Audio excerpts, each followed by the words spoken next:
അപ്പയമ്മ കാണാത്തൊരു മൂപ്പ മകളു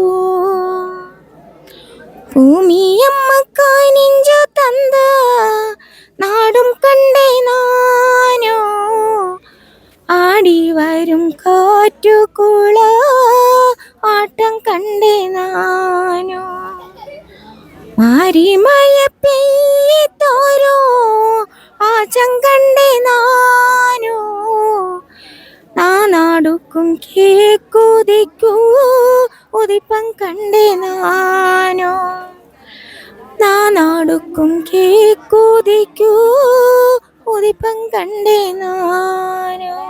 thank you. എൻ്റെ കൂടെയുള്ളത് ബിന്ദു. വയനാട് ജില്ലയിലെ മേപ്പാടിയാണ് താമസം. എഴുത്തുകാരിയാണ്, പാട്ടുകാരിയാണ്.